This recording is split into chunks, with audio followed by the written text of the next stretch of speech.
तो हेलो बच्चों, हम लोगों ने जो है कल तक पाइरूवेट तक जो है हम लोग पढ़ चुके थे। हम लोगों ने क्या पढ़ा था कल? ग्लाइकोलाइसिस।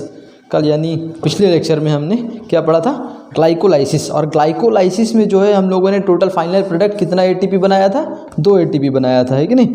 तो यहाँ पे ये पूरा प्रोसेस है ग्लाइकोलाइसिस का। यहाँ से हम लोगों ने शुरू किया था ग्लाइकोलाइसिस। ग्लूकोज से जो है इसको ब्रेक डाउन करते हुए 6 कार्बन कंपाउंड को ब्रेक डाउन करते हुए 3-3 कार्बन के कंपाउंड को बनाया। एक बार रिकैप कर लेते हैं। तो ग्लाइकोलाइसिस में होता क्या है? सबसे पहला जो ग्लूकोज है, ग्लूकोज क्या बनता है? ग्लूकोज 6 फॉस्फेट बनता है। इसमें एक एटीपी द्वारा एक फॉस्फेट आ जाता है। फिर उसके बाद में इसका आइसोमर बनता है, यानी कि फ्रूक्टोज 6 फॉस्फेट बनता है। फिर उसके बाद में इसमें एक और फॉस्फोरस आ जाता है एटीपी के द्वारा फॉस्फोफ्रूटोकाइनेस के अंदर। फिर उसके बाद में यहाँ पे क्या हो जाता है? फ्रूटो 1,6 बाइफॉस्फेट। इसके बाद में जो है अल्डोलेस इसको ब्रेक डाउन करके 2-3 कार्बन कंपाउंड में बना देता है। और जो डिहाइड्रोक्सी एसीटोन है, ये हमारे बच्चे जो है ये इसमें चेंज हो जाते हैं। क्यों चेंज हो जाते हैं? क्योंकि इनको ये अपना स्टेट पसंद ही नहीं है। तो वापस से जब इसमें चेंज हो जाते हैं तो हम लोगों ने क्या स्टार्ट किया? Glyceraldehyde 3 phosphate. ग्लिसरॉल्डिहाइड 3 फॉस्फेट में एक और फॉस्फोरस ऐड करना था, लेकिन 5 स्टेप खत्म हो चुका था, तो एटीपी हम लोग ऐड नहीं कर सकते थे। तो कहाँ से ऐड किए थे? H3PO4 से ऐड किए थे। तो ग्लिसरॉल्डिहाइड फॉस्फेट डिहाइड्रोजनेस के द्वारा जो है हम लोगों ने एक और फॉस्फेट इसके अंदर ऐड किया। फिर उसके बाद में 1,3 बाइफॉस्फोग्लिसरेट बन चुका था। उसके बाद में जो है 3 फॉस्फोग्लिसरेट में कन्वर्ट हुआ। कैसे कन्वर्ट हुआ? इसके अंदर एक एटीपी चला, मतलब इसके अंदर से एक फॉस्फोरस चला गया, यानी कि एटीपी आया और एक फॉस्फोरस को लेके एटीपी बन के चला गया। तो एक और फॉस्फोरस इसके अंदर क्या कहते हैं चला गया। तो जाने के बाद में फिर इसका जो है 3 फॉस्फोग्लिसरेट है। 3 फॉस्फोग्लिसरेट किस में कन्वर्ट हो गया? 2 फॉस्फोग्लिसरेट में कन्वर्ट हो गया। म्यूटेस हो गया। म्यूटेस से क्या करता था? 3 नंबर पे फॉस्फोरस अटैच था, तो कहाँ चला गया?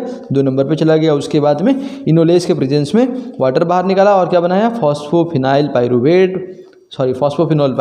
फॉस्फोफिनोल पायरुवेट से क्या बन गया? पायरुविक एसिड, यानी पायरुवेट बन चुका। ये कौन सा कंपाउंड है? 3 कार्बन कंपाउंड है। कौन सा? पायरुवेट। लेकिन ये जो पायरुवेट है ना, ये पायरुवेट क्रेब्स साइकिल में इंटर नहीं कर सकता। अब क्यों नहीं कर सकता? क्योंकि ये 3 कार्बन कंपाउंड है। इसको क्रेब्स साइकिल के अंदर जाने के लिए क्या बनना पड़ा? 2 कार्बन कंपाउंड बनना पड़ा। क्रेब्स साइकिल कहाँ पे होता है, इसके बारे में भी हम लोग को जानकारी नहीं है, तो इसके बारे में भी हम लोग बात करेंगे। तो हम एक दूसरा पेपर ले लेते हैं, उसके बाद में स्टार्ट करते हैं। तो यहाँ पे जो है अब हम लोगों को क्या पढ़ना है? Krebs cycle. तो हम यहाँ पे लिख देते हैं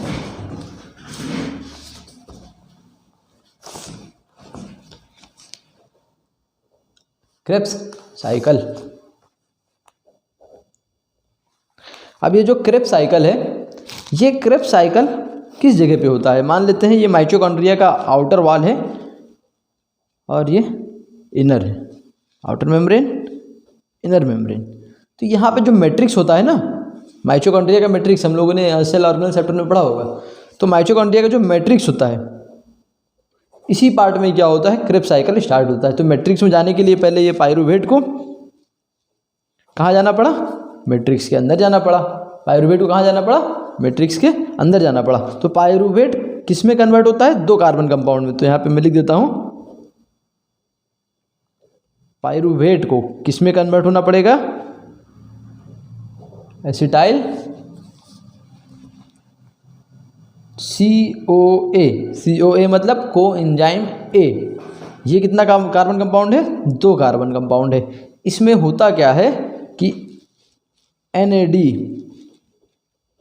आता है और NAD चला जाता है। ये क्या होता है? रिड्यूस्ड NAD आया, रिड्यूस्ड NAD चला गया और CO2 बाहर निकाल दिया। क्या निकाल दिया बाहर? CO2 बाहर निकाल दिया। हम लोगों ने पिछले लेक्चर में क्या देखा था? इसका रिएक्शन हम लोगों ने लिखा था, ये देखिए। जब ग्लाइकोलाइसिस होता है तो उस समय क्या होता है? कार्बन डाइऑक्साइड और वाटर दोनों का एग्जिट होता है। लेकिन अभी तक हम लोगों ने क्या देखा यहाँ पे कि कार्बन डाइऑक्साइड का एग्जिट हो चुका है। तो ग्लाइकोलाइसिस में क्या होता है? कार्बन डाइऑक्साइड का एग्जिट होता है। अब ये प्रोसेस होता तो है, लेकिन कैसे होता है इसके बारे में भी हम लोग देखते हैं। तो पहले देखते हैं पायरुवेट दिखता कैसे है, पायरुविक एसिड होता कैसा है। CH3C double bond OCOOH। ये क्या है? पायरुविक एसिड, यानी कि पायरुवेट। क्या है ये? पायरुवेट। अब ये किस में चेंज हो जाता है, आयन में चेंज हो जाता है। किस में चेंज हो जाता है, आयन में। अब आयन में कैसे चेंज हो जाएगा, CH3CCOO-, समझे ये क्या है, इसका आयन है। अब यहाँ पे क्या होता है, CO2 कहाँ से जाता है, ये जो C डबल बॉन्ड O है ना, यही क्या बन जाता है, CO2 बन जाता है।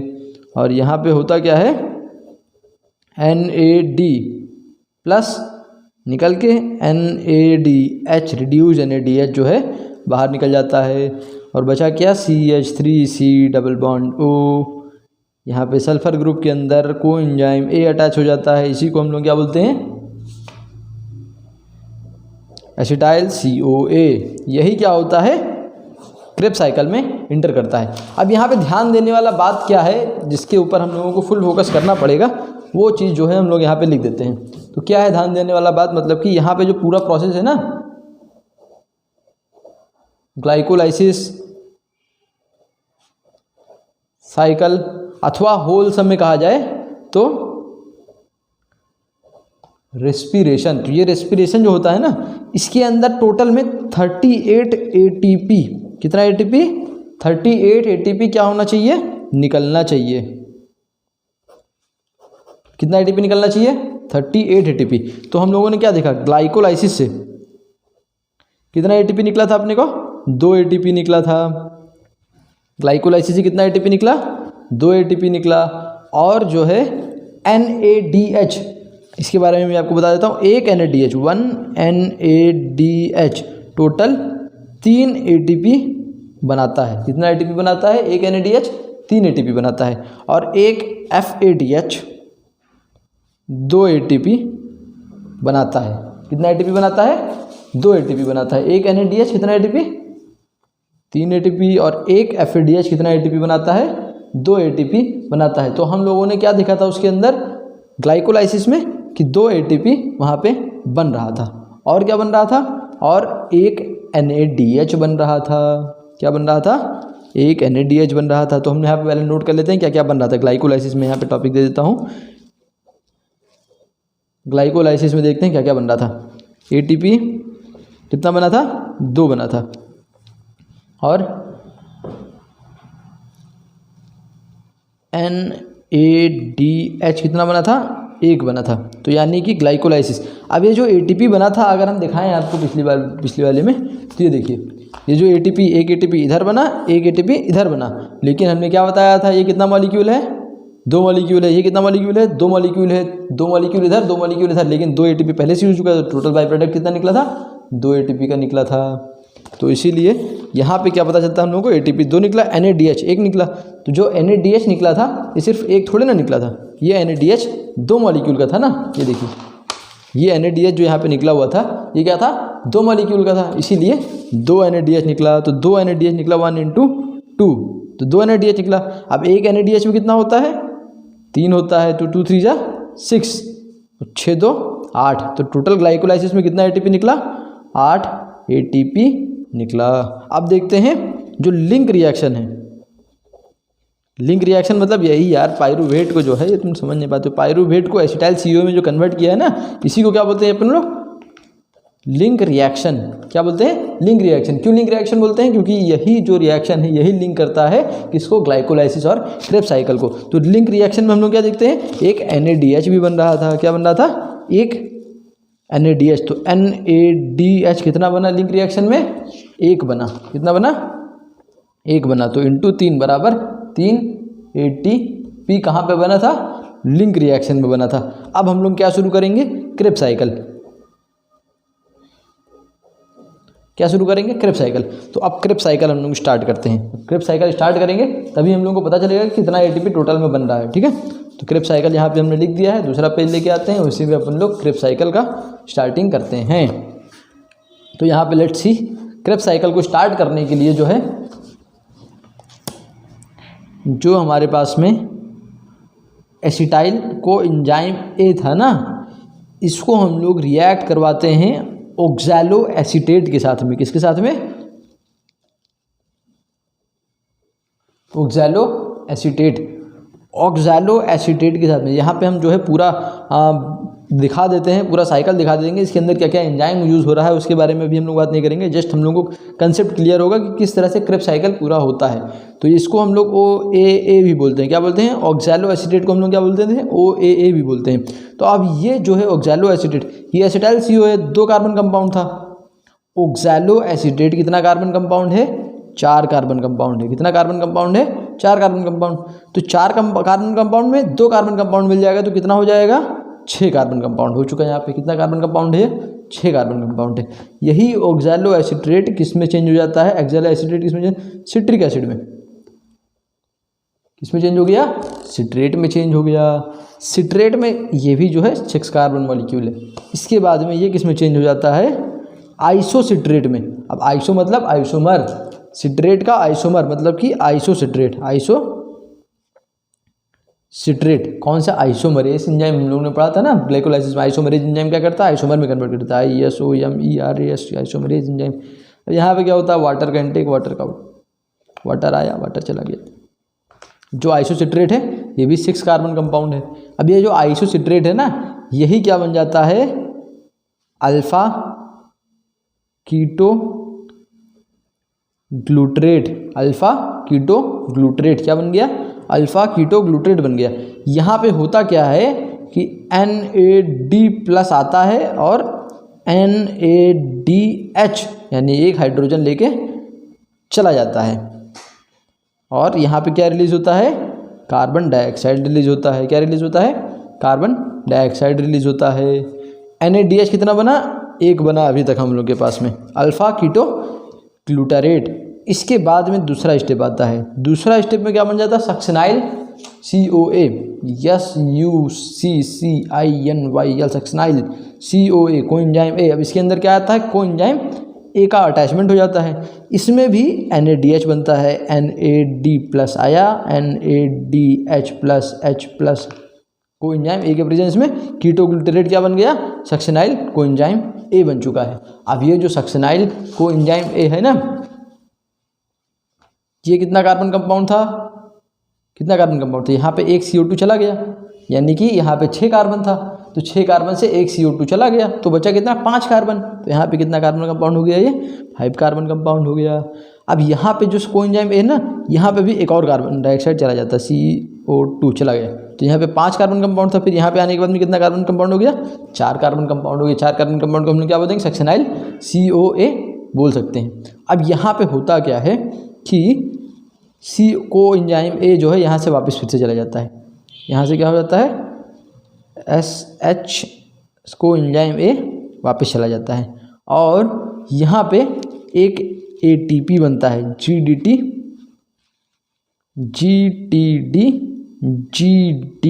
का सर्कुलेशन होता है, और ADP आके ATP बना के चला जाता है। GDT और GDP का सर्कुलेशन होता है, और ADP आके यहाँ से एक फास्फोरस उठा के ले जाता है। बचा क्या? कोएंजाइम में चला जाने के बाद में क्या बचा? SUCCINAT, सक्सेनेट। क्या बचा? सक्सेनेट। सक्सेनेट बनने के बाद में यहाँ पे FAD का एंट्री होता है, और FADH2 बना के चला जाता है। FAD का एंट्री हुआ, FADH2 बना के चला गया। अब हुआ क्या? यहाँ पे सक्सेनेट किस में चेंज हो गया? फ्यूमरेट में। सक्सेनेट किस में चेंज हो गया?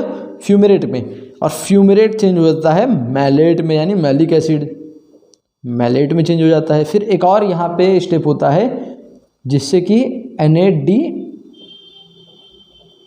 आके NADH+H+, यानी कि एक और NAD बना के ले जाता है, और वापस से ये क्या बन जाता है? ऑक्सैलो सिट्रेट बन जाता है। तो ये होल एक साइकिल बन गया ना, होल एक साइकिल बन गया। साइकिल मतलब कि यहाँ पे फुल जो है ऑक्सैलो एसीटेट में एसिटाइल कोएंजाइम A का ज्वाइनिंग होकर वापस से क्या बन गया? ऑक्सैलो एसीटेट बन गया। तो इसी को क्या बोल देते हैं हम लोग? Krebs cycle. समझे? ये क्या है अपना? Krebs cycle. अब इसके अंदर जो मेन कैलकुलेशन है, यानी कि कितना ATP बना, कितना क्या कहते हैं, जो टोटल ATP कितना बना है, इसी के कैलकुलेशन को ही हम लोग क्रेब साइकिल में मेन कैलकुलेट करते हैं। तो हम लोगों को क्रेब साइकिल में क्या क्या पता चला? कितना कितना ATP बना। तो कोई यहाँ से स्टार्ट करते हैं, तो यहाँ पे नो ATP, यहाँ पे NADH आया, तो यहाँ पे हम क्या लिख देते हैं? NADH कितना है? 1। NADH कितना है? एक, फिर उसके बाद में यहाँ पे एक NADH था, फिर दोबारा दूसरा NADH आया तो +1 दूसरा NADH, बेसिक मैथमेटिक्स से चल जाएगा। फिर उसके बाद में दूसरा क्या है यहाँ पे ATP, तो यहाँ पे ATP भी बना है। कितना ATP बना है यहाँ पे? एक ATP बना। फिर उसके बाद में यहाँ पे FAD आया, FADH2 लेके चला गया तो FADH कितना बना? FADH कितना बना? एक FADH बना। फिर आखिरी में यहाँ पे देखेंगे हम लोग कि NAD आता है, फिर से एक और NADH बना के चला जाता है तो +1। अब यहाँ पे हमने क्या बताया? एसिटाइल कोएंजाइम ए, ये एक मॉलिक्यूल तो था नहीं, कितना मॉलिक्यूल था? 2 मॉलिक्यूल था। एसिटाइल कोएंजाइम में जब पाइरूवेट बना था तो पाइरूवेट 2 ही मॉलिक्यूल तो बना था ग्लाइकोलाइसिस को डिवाइड होके, तो एसिटाइल कोएंजाइम में भी कितना मॉलिक्यूल था? 2 मॉलिक्यूल था। यानी कि कितना बना है सारा? डबल बना × 2, तो 1 + 1 + 1 3 × 2 6, 1 × 2 2, 1 × 2 2, तो यहाँ पे 6 NADH बना। तो एक NADH कितना बनाता है? 3 ATP बनाता है। 2 ATP बना, यहाँ पे 2 ATP, एक FADH था, 2 FADH हो गया। एक FADH कितना बनाता है? एक FADH कितना बनाता है? 2 बनाता है, तो 2 × 2, तो देखते हैं 6 3 2 ATP 4 ATP, ये ATP, तो यहाँ पे देखते हैं कितना, यहाँ पे 8 ATP बना था, यहाँ पे 3 ATP बना, यहाँ पे टोटल जोड़ लेते हैं तो 8 + 3 + 18 + 2 + 4, देखते हैं कितना हुआ, इसको जोड़ो। 18 + 2 20, 20 + 8 28, 28 + 4 32, 32 + 3 32 + 3 35, कितना हुआ? 35 ATP। यहाँ पे हुआ क्या है कि देखो क्लियर हो जाना चाहिए तुम लोगों का कंसेप्ट। यहाँ पे ग्लाइकोलाइसिस में टोटल 8 ATP बना, लिंक रिएक्शन में टोटल 3 ATP इधर बना, NADH 3 ATP यहाँ पे बनाया था। NADH लिंक रिएक्शन में कितना बना था? 1 बना था, लेकिन एक थोड़ी ना बना था यहाँ पे। NADH कितना बना था लिंक रिएक्शन में? एसिटाइल कोएंजाइम में कितना था? 2 था, इसीलिए 3 × 2, 3 × 2 6 ATP यहाँ पे बना, तो यहाँ पे 3 की जगह क्या हो जाएगा? 6 ATP हो जाएगा, और यहाँ पे टोटल कितना हो जाएगा? 38 ATP। यानी कि हम लोगों ने फाइनल प्रोडक्ट कितना बना दिया? 38 ATP बना दिया। तो ये जो ग्लाइकोलाइसिस का रेस्पिरेशन का जो मैकेनिज्म है, इस मैकेनिज्म में कितना ATP बना, ये यहाँ से हम लोग कैलकुलेट करके शो कर देते हैं। इसी से हम लोगों को जो है अच्छा खासा मार्क्स मिल जाता है। ये चीज़ आप लोगों को क्लियर हो जाना पड़ा।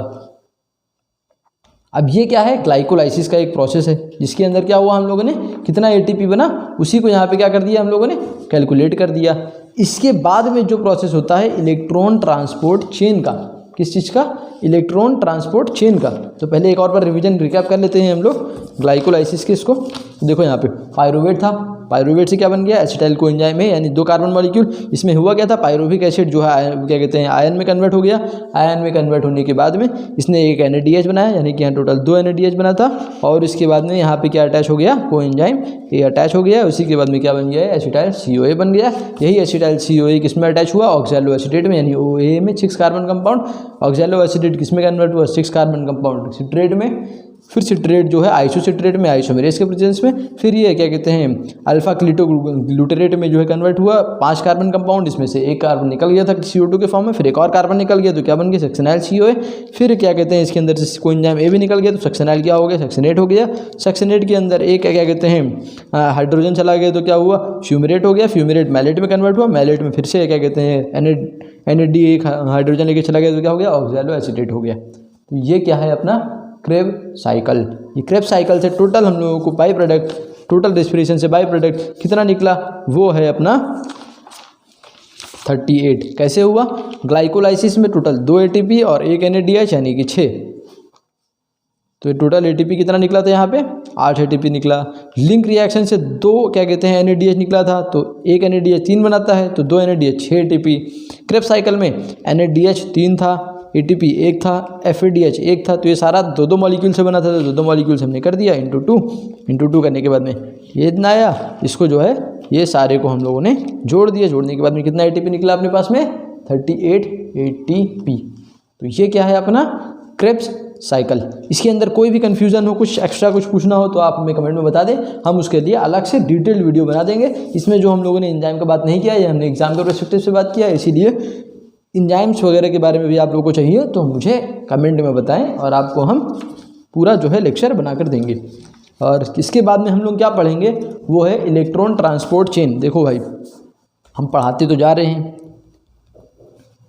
इलेक्ट्रॉन ट्रांसपोर्ट चेन पढ़ाएंगे। इलेक्ट्रॉन ट्रांसपोर्ट चेन पढ़ाने के बाद में हम क्या पढ़ाएंगे, ट्रांसपिरेशन का फुल एक लेक्चर निकालेंगे। ट्रांसपिरेशन जो है हम लोगों को बेसिक यानी ज़ीरो से कंप्लीट करना है। इसके लिए आप लोग जो है कमेंट में बताएं हमको ट्रांसपिरेशन का वीडियो ज़ीरो से चाहिए कि सिर्फ एग्ज़ाम के पर्सपेक्टिव से चाहिए। आप जैसा बताएंगे उसी तरह जो है हम अपलोड करते चले जाएंगे। तो आज के लिए इतना ही, थैंक यू और सपोर्ट करते रहिए।